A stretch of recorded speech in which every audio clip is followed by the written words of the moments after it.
Hello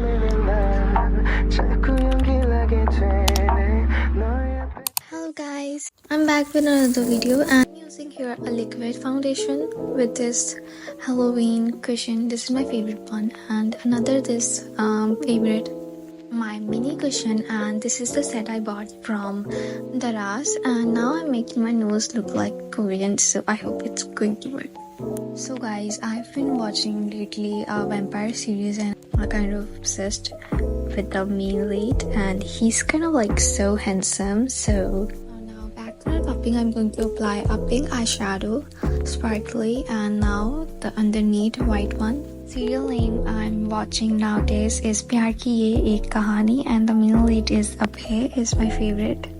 You know what guys, when I just first time saw this product, I was like, what the fuck? And when I applied it, it just like melts in my skin. I was like, this is the magic. And I'm really happy that I bought it. Sometimes I want to throw out my own makeup products. Just kidding guys. Hehe.